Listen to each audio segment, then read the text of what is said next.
संक्षिप्त योग विशिष्ट के स्थिति प्रकरण में मन और इंद्रियों की प्रबलता तथा उनको जीतने से लाभ, अत्यंत अज्ञानी और ज्ञानी के लिए उपदेश की व्यर्थता तथा जगत और ब्रह्म के स्वरूप का प्रतिपादन। श्री वशिष्ठ जी कहते हैं, रघुनंदन, मन सहित इंद्रिय रूपी 6 शत्रु बड़े ही दुर्जय हैं। वे तपन, अवीची, महारौरव, रौरव, संघात और कालसूत्र नरक के इन 6 बड़े बड़े साम्राज्यों पर प्रतिष्ठित हैं। पाप रूपी मतवाले हाथी इसके वाहन हैं तथा तृष्णा रूपी बाण शिलाकांत से वे सदा संपन्न रहते हैं। वे इतने कृतघ्न हैं कि सबसे पहले अपने आश्रयभूत शीर का ही नाश करते हैं। उसका महान कोषागार कुकर्म रूपी धन से ही भरा हुआ है। अपने इन इंद्रिय रूपी शत्रु पर विजय पाना अत्यंत कठिन है। जिसने विवेक रूपी सूत के जाल से उन दृढ़ रूपी दुष्ट शत्रुओं को बांध लिया है, उसके अंगों शम, दम, समता, शांति आदि का वे विनाश नहीं करते। जिसने इंद्रिय रूपी भृत्यों को काबू में कर लिया है तथा मन रूपी शत्रु को पूर्णतः बंदी बना लिया है, उस पुरुष की विशुद्ध बुद्धि उसी तरह बढ़ती है जैसे वसंत ऋतु में आम की मंजरी। जिसका चित्त रूपी गर्व नष्ट हो गया है और इंद्रिय रूपी शत्रु जिसकी कैद में आ गए हैं, उस पुरुष की भोग वासनाएं उसी तरह क्षीण हो जाती हैं जैसे हेमंत ऋतु में कमल भी नष्ट हो जाती हैं। जब तक एकमात्र परमात्म तत्व के दृढ़ अभ्यास द्वारा मन पर विजय नहीं पा ली जाती, तभी तक मध्य रात्रि में नाचने वाले वे तालों की तरह हृदय में वासनाएं उछल कूद मचाए रहती हैं। मैं समझता हूँ कि विवेकी पुरुष का यही मन विवेक के द्वारा अभीष्ट कार्य करने से भृत्य, मंत्रणा द्वारा उत्तम कार्य करवाने से मंत्री और सब ओर से इंद्रियों पर आक्रमण करने के कारण सामंत बन जाता है। मान रूपी मंत्री शास्त्र विहित शुभ कर्म में प्रवृत्त हुए पुरुष को उस निष्काम कर्मों के करने के लिए सलाह देता है जो जन्म मृत्यु रूपी वृक्षों को काटने के लिए कुठार के समान है। तो भविष्य में होने वाले अभ्युदय निर्तिशय आनंद की प्राप्ति के कारण है। किंतु जिसे जगत की सत्यता का पूर्ण निश्चय है, मैं अत्यंत मूढ़ उस अत्यंत गूढ़ पुरुष के प्रति यदि जगत की असत्यता का प्रतिपादन किया जाए तो यह उपदेश वहाँ शोभा नहीं देता। उसके मन को अच्छा नहीं लगता। परमात्म तत्व के विचार का अभ्यास किए बिना जगत की सत्यता का अनुभव निराकरण नहीं हो सकता। इस संसार में किसी का भी जो निश्चय अंतःकरण में जड़ जमा करके सुदृढ़ हो गया है, वह शास्त्रोक्त परमार्थ तत्व का अभ्यास किए बिना कदापि नष्ट नहीं होता। जो अनधिकारी के प्रति ऐसा उपदेश देता है कि ये जगत मिथ्या है, केवल ब्रह्म सत्य है, उस पुरुष की उन्मत्त के समान समझ करके इस जगत के उन्मत्त और मूढ़ मनुष्य उसकी पूरी हंसी उड़ाते हैं। किंतु जो मदिरा पी करके मतवाला हो गया है, जो मदिरा से दूर रहने के कारण मदमत नहीं हुआ है, उन दोनों की कहाँ एकता होती। जैसे अंधकार और प्रकाश को समझने में, छाया और धूप को पहचानने में कोई बाधा नहीं आती, उसी प्रकार ज्ञानी और अज्ञानी के विषय में भी समझना चाहिए। बोध के विषय में ज्ञानी और अज्ञानी की कभी एकता नहीं हो सकती। अज्ञानी को कितने ही यत्न से क्यों न समझाया जाए, उसे बाहर भीतर जो संसार के सत्यता का अनुभव हो रहा है, उसका वह सत्य अधिष्ठान रूप ब्रह्म में उसी प्रकार बाध नहीं कर सकता। जैसे शव अपने पैरों चल नहीं सकता, अध्यस्त वस्तु का बाध किए बिना अधिष्ठान तत्व का बोध नहीं हो सकता, इसलिए उसे बोध का उपदेश देना व्यर्थ है। यह संपूर्ण जगत ब्रह्म है,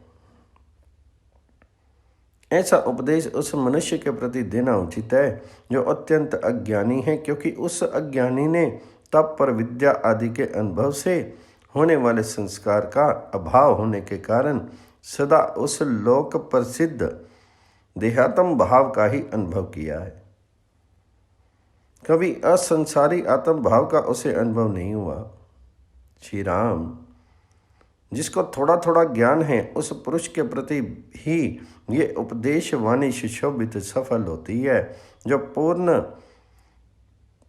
पुरुष पूर्ण ज्ञानी है उसको तो मैं हूँ इस प्रकार अहंकार संबंध रूप से विचार करने के लिए कुछ भी नहीं, इसलिए ये भी उपदेश देने के योग्य नहीं है। तात्पर्य ये है कि जो ना तो अत्यंत ज्ञानी है और ना पूर्ण ज्ञानी ही, वही जिज्ञासु इस उपदेश का अधिकारी है। जो शुद्ध बुद्धि से युक्त ज्ञानी पुरुष निरंतर ये अनुभव करता है कि ये सब कुछ शांत पर ब्रह्म ही है, उसके इस अनुभव का बोध कैसे हो सकता है? आत्मा में पर ब्रह्म के अतिरिक्त दूसरी कोई वस्तु है ही नहीं। सोने में अंगूठी आदि की तरह आत्मा में अन्य किसी की प्रतीति सत्ता ही नहीं है। मूढ़ पुरुष मिथ्या अहंकार में है और सुंदर बुद्धि से युक्त ज्ञानी एकमात्र सत्य आत्म स्वरूप है। इन दोनों के स्वभाव के अंतर का निराकरण कहीं नहीं हो सकता।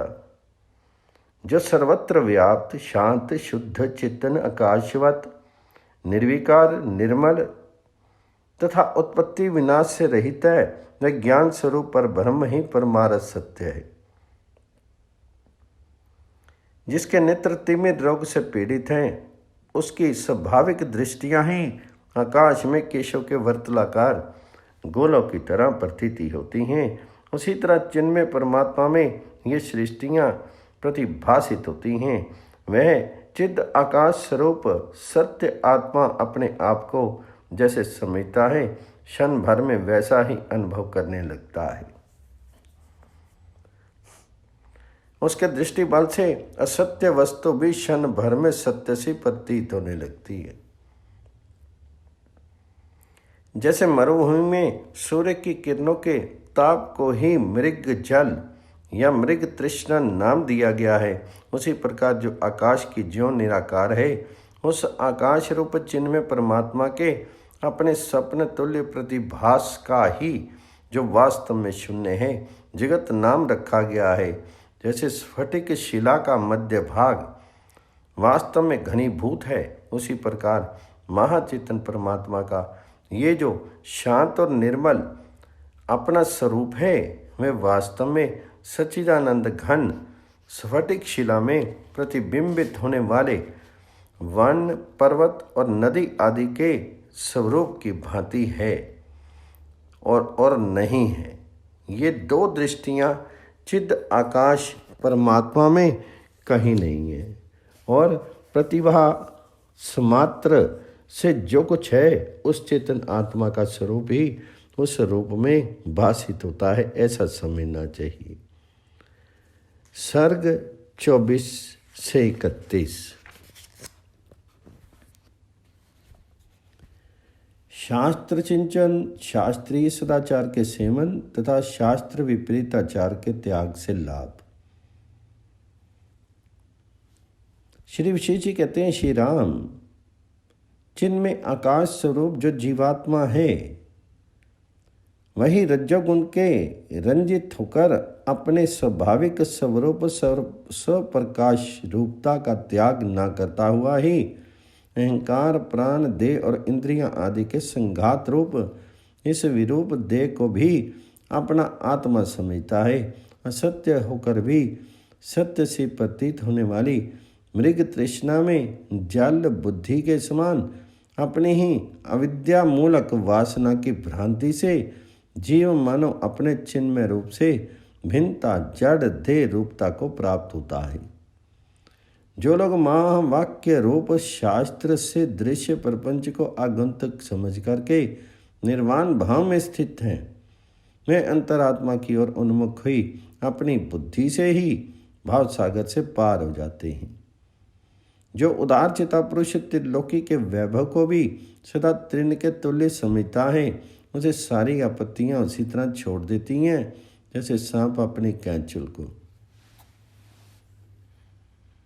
जिसके भीतर सदा सत्य स्वरूप ब्रह्म का चमत्कार स्वरित होता है, उसके सारे लोकपाल अखंड ब्रह्मांड के समान रक्षा करते हैं। अपार विपत्ति में पड़ने पर भी कभी कुमार्ग में पैर नहीं रखना चाहिए, क्योंकि राहु अनुचित मार्ग से अमृत पीने का प्रयत्न के करने के कारण ही मृत्यु को प्राप्त हो गया। जो पुरुष उपनिषद आदि उत्तम शास्त्र और उसके अनुसार चलने वाले श्रेष्ठ पुरुषों के संपर्क रूपी सूर्य का, जो कि परमात्मा का साक्षात्कार रूपी तीव्र प्रकाश देने वाला है, आश्रय लेते हैं, वे फिर कभी मोह रूपी अंधकार के वशीभूत नहीं होते।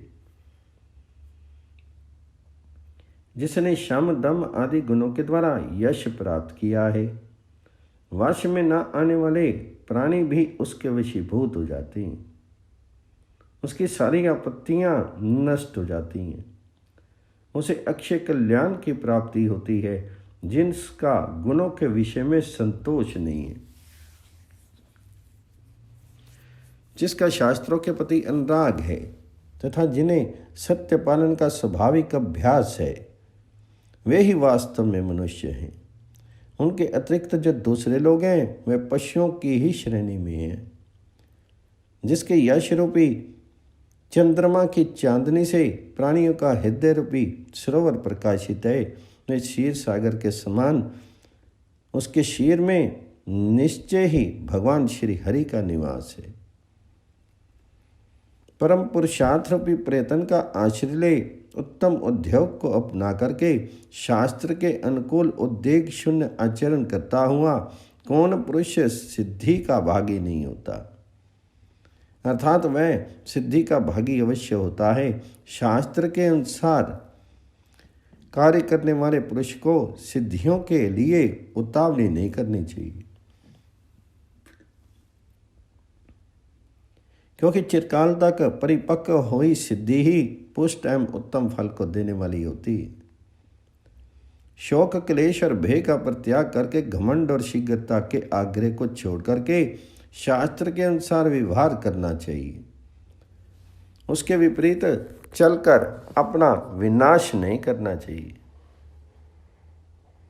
परिणाम में दुर्भाग्य प्रदान करने वाली दीन शुभ फल में रहित जो धन पुत्र आदि लौकिक वस्तुओं की चिंता है, वह दीर्घ काल तक बनी रहने वाली प्रगाढ़ महानिद्रा ही है। उसे त्याग करके सचेत हो जाना चाहिए, विशुद्ध ज्ञान का प्रकाश प्राप्त कर लेना चाहिए। व्यवहार परायण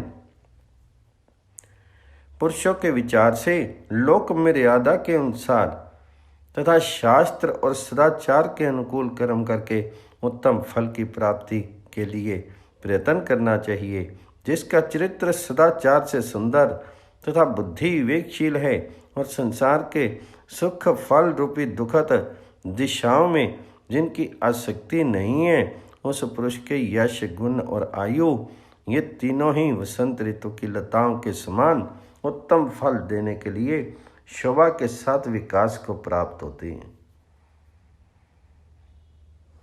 सर्ग 32 समाप्त हुआ। सर्ग 33 शास्त्रीय शुभ उद्योग की सफलता का प्रतिपादन, अहंकार की बंधकता और उसके त्याग से मोक्ष की प्राप्ति का वर्णन। श्री वशिष्ठ जी कहते हैं, रघुनंदन, समस्त साधनों का अधिक अभ्यास ही सफल होता है। इसलिए सर्वत्र सदा साधन करने से सब प्रकार के फलों की प्राप्ति संभव है, क्योंकि इष्ट मित्र सज्जन एवं बंधु बांधवों को आनंद देने वाले नंदी ने तालाब के किनारे आराधना करके भगवान शिव को पा करके मृत्यु पर भी विजय पा ली। दानव सेना और धन धान्य से संपन्न बलि आदि दानवों द्वारा देवता उसी तरह कुचल दिए गए जैसे हाथियों के द्वारा कमलों से भरे हुए सरोवर मथ डाले जाते हैं। किंतु फिर अतिशय प्रसन्न करने के कारण देवताओं ने सबसे उत्कृष्ट ऐश्वर्य प्राप्त किया। राजा मरुत के यज्ञ में महर्षि संवत ने ब्रह्मा जी की तरह देवताओं और असुरों सहित दूसरी सृष्टि ही रच डाली थी। अतिशय साधन और प्रयत्न से ही उन्हें ऐसी शक्ति प्राप्त हुई थी। शास्त्रीय विधि से महान साधनों के अनुष्ठान में अत्यंत संलग्न रहने वाले विश्वामित्र जी ने बारंबार की गई कठोर तपस्या द्वारा दुर्लभ ब्राह्मणत्व प्राप्त कर लिया।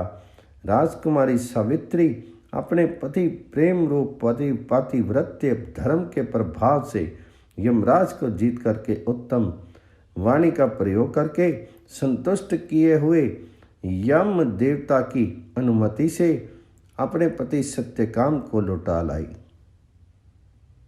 संसार में ऐसा कोई शास्त्रीय शुभ कर्म का अतिशय अनुष्ठान नहीं है जिसका फल स्पष्ट रूप से प्राप्त ना होता हो।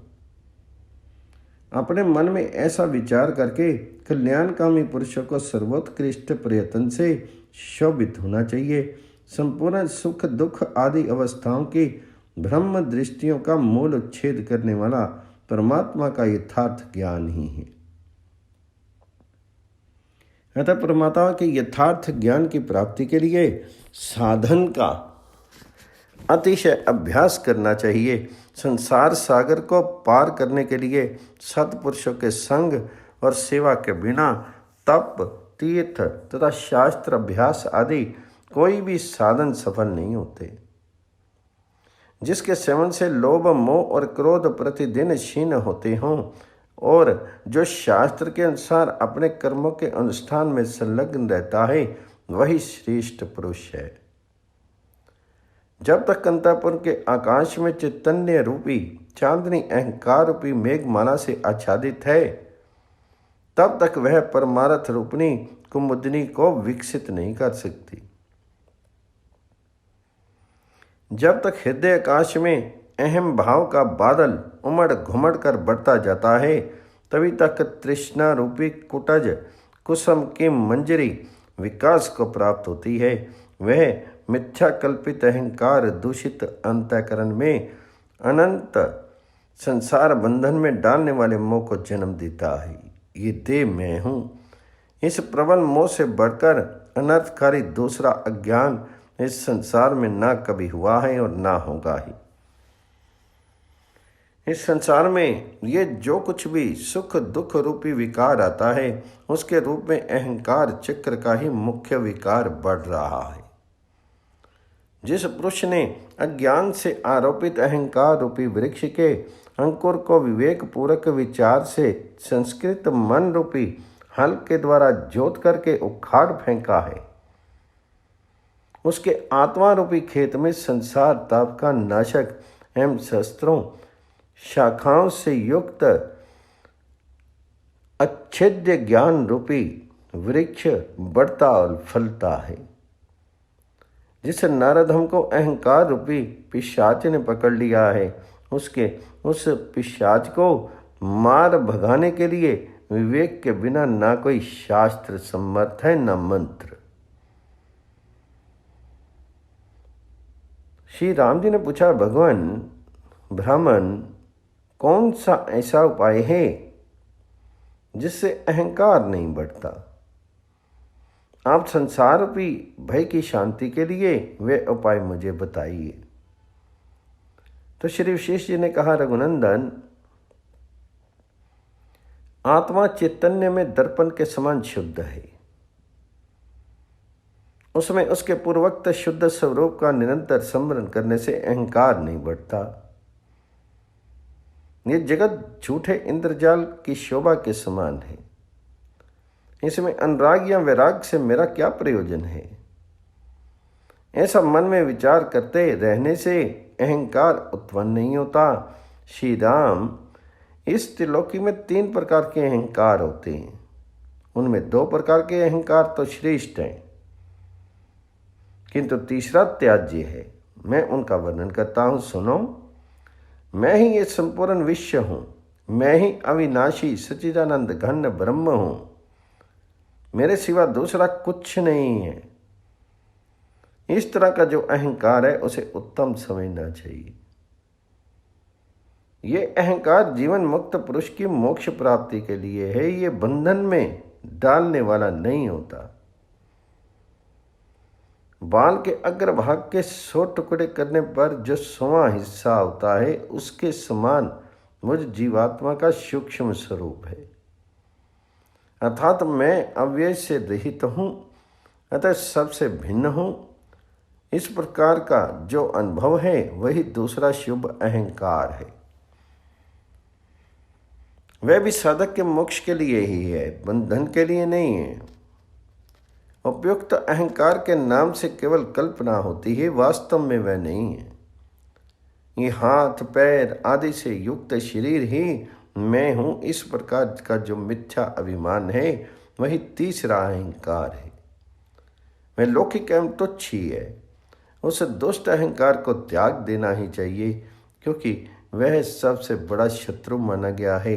पहले बताए गए जो 2 अहंकार हैं उनको स्वीकार करके मैं दे नहीं हूँ ऐसा विचार से भी निश्चय कर लेने के पश्चात उन दोनों के ही अंतिम तीसरे अहंकार की भांति ही लौकिक समझकर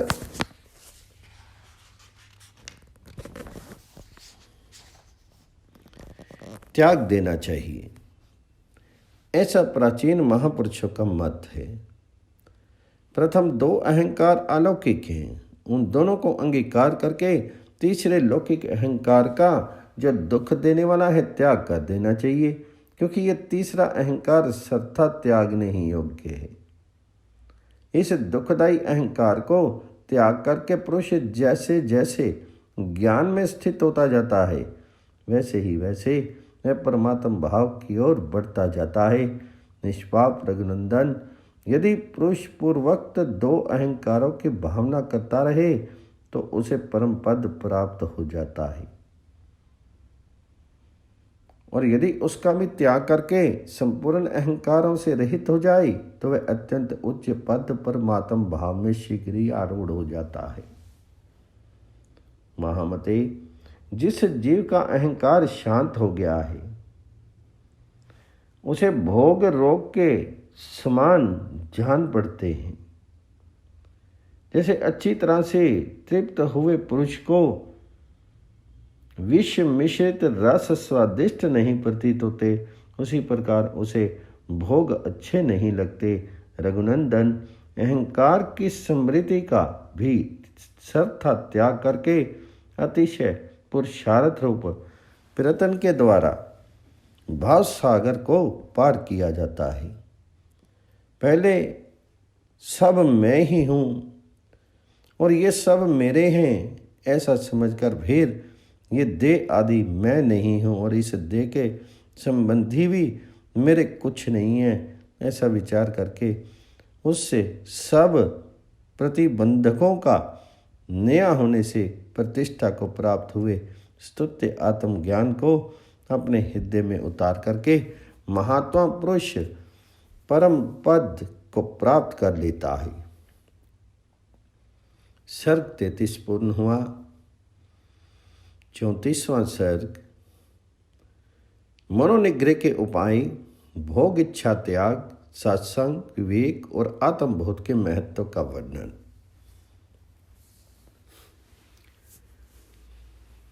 श्री विशेष जी कहते हैं, श्री राम जिन्होंने अविद्या के घनीभूत विलासों से विषयों की ओर उन्मुख हुए अपने मन को जीत लिया है, उन महाशूर श्रेष्ठ पुरुषों की ही सदा विजय होती है।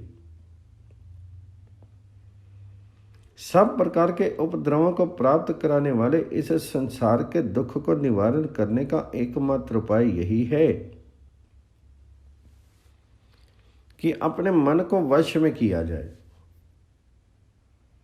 ज्ञान का जो सारभूत सर्वस्व है उसे बताता हूं, उसे सुनकर के हृदय में धारण करना चाहिए।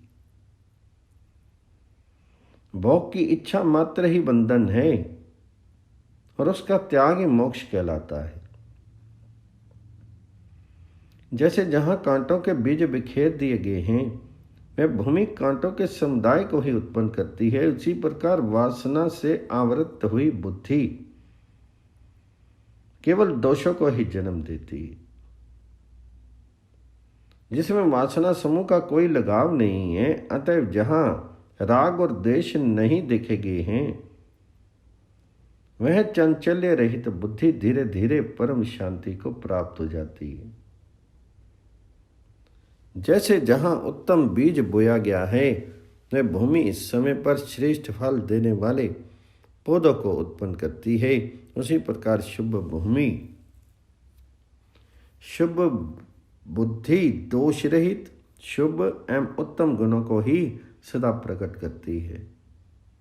जब शुभ भावों के अनुसंधान से मन प्रसन्न अर्थात शुद्ध हो जाता है और धीरे धीरे मिथ्या ज्ञान रूपी घने मेघ शांत हो जाते हैं, सुजनता रूपी चंद्रमा जब शुक्ल पक्ष की भांति उत्तरोत्तर वृद्धि को प्राप्त होने लगता है और आकाश में सूर्य के तेज की भांति पुण्य में विवेक का प्रसार हो जाता है, अंतःकरण रूपी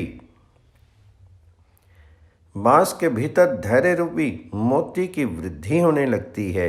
वसंत ऋतु में चटकीली चांदनी के प्रसार से चरितार्थ होने वाले चंद्रमा की भांति जब अंतःकरण की स्थिति आत्म ज्ञान जनित परमात्मा की प्राप्ति से सत्ता सफल हो जाती है, शीतल छाया वाले सत्संग रूपी फलवान वृक्ष जब फलने लगते हैं तथा ध्यान समाधि रूप सरल वृक्ष जब आनंद में सुंदर रस टपकाने लगता है, उसमें मन निर्द्वंद निष्काम और उपद्रव शून्य हो जाता है।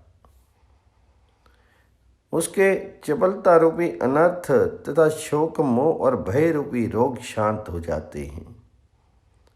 शास्त्रों के अर्थ के विषय में उसका सारा संदेह दूर हो जाता है, उसमें सभी सांसारिक पदार्थों को देखने की उत्कंठा का अभाव हो जाता है, उसकी कल्पनाओं के जाल छिन्न भिन्न हो जाते हैं, वे मोह रहित एवं वासना शून्य हो जाता है, उसमें आकांक्षा उपाक्रोश पर निंदा अपेक्षा और दुश्चिंता का अभाव हो जाता है। वह शोक रूपी कोहरे से रहित और आसक्ति शून्य होता है तथा उसके हृदय की अज्ञान की गांठें खुल जाती हैं। विशुद्ध आत्मा ना तो संसारी पुरुष है, ना शरीर है, ना रुधिर ही है, शीर आदि सब जड़, किंतु श्री आत्मा आकाश के समान निर्लेप है। जैसे रेशम का कीड़ा अपने ही बंधन के लिए रेशमी तंतुओं का जाल रच लेता है, उसी प्रकार जीवात्मा मन में विकल्प वासनाओं का प्रसार करके अपने इस बंधन के लिए सुदृढ़ जगत रूप जाल की रचना कर लेता है।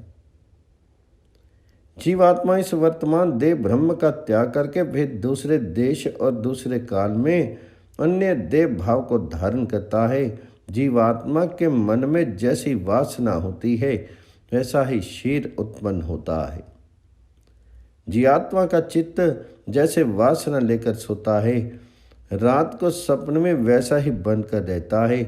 इमली का बीज यदि शहद के रस से सींचा जाए तो अंकुर आदि के क्रम से वृक्ष बन करके फलने के समय भी वह उस मधु से अनुरंजित होकर के मधुर फल हो ही देता है। और वही बीज यदि विष के प्रतिनिधि भूत धतूरे और क्रंज आदि लता के पीसे हुए चूर्ण के रस से सींचा जाए तो उसका फल कड़वा ही होता है। मैथी शुभ वासना से मनुष्य का चित्त महान होता है। मनुष्य मैं इंद्र हूँ, इस प्रकार का मनोरथ होने पर इंद्र रूप में प्रतिष्ठित होने का स्वप्न देखता है। इसी तरह मनुष्य का शूद्र वासना से वासित हुआ चित्त तुच्छ शुद्धता को देखता है। पिशाच का भ्रम होने से मनुष्य रात को स्वप्न में पिशाचों को ही देखने लगता है। जैसे प्रतिदिन क्षीण होता हुआ चंद्रमा अपने पूर्ण होने की आशा को कभी नहीं छोड़ता, उसी प्रकार दरिद्रता आदि से पीड़ित होने पर भी उद्योगशील श्रेष्ठ पुरुष उदार गति का परित्याग नहीं करता। वास्तव में तो न यहाँ बंधन है और न मोक्ष है, न बंधन का अभाव है, न बंधन की सत्ता ही है। इंद्रजाल लता की भांति यह झूठी माया ही प्रकट हुई है। बंधन और मोक्ष की अवस्थाओं से तथा द्वैत और अद्वैत से रहित ये संपूर्ण विज्ञान नंदमयी ब्रह्म सत्ता ही है, ऐसा निश्चय ही परमार्थ है। ये जगत परमात्मा का स्वरूप ही है, ऐसा ज्ञान हुए बिना ये दृश्य जगत दुख देने वाला ही होता है, और यदि वैसा ज्ञान हो गया तो यह दृश्य मोक्ष प्रदान करने वाला होता है। जल भिन्न है और तरंग भिन्न, इस प्रकार अनेकता और भिन्नता का बोध अज्ञान है। जल ही तरंग है। इस तरह एकत्व बोध से यथार्थ ज्ञान सिद्ध होता है। जैसे स्नेह रहित बंधु के मिलते और बिछड़ने से मनुष्य को ना सुख होता है न दुख, उसी प्रकार परमात्मा का तात्विक ज्ञान हो जाने पर इस पांच भौतिक शरीर के रहने या बिछड़ने से मनुष्य सुख या दुख से लिप्त नहीं होता। वासना रहित एवं शांतित हुआ अपने देह नगर का स्वामी जीवात्मा आक्षेप संकोच शून्य सर्वव्यापी और सबका अधिपति हो जाता है। चित्त के सर्था विगलित शांत हो जाने पर अपने दोषों का त्याग करके धीर हुई बुद्धि से युक्त पुरुष मृत्यु और जन्म होने पर प्राप्त होने वाली पारलौकिक और अलौकिक नीरस गतियों पर दृष्टिपात करके विवेक विचार द्वारा परमात्म रूपी दीपक पा करके ताप रहित हो अपने देह रूपी नगर में आनंद पूर्वक प्रतिष्ठित होता है। सर्ग 34-35 समाप्त।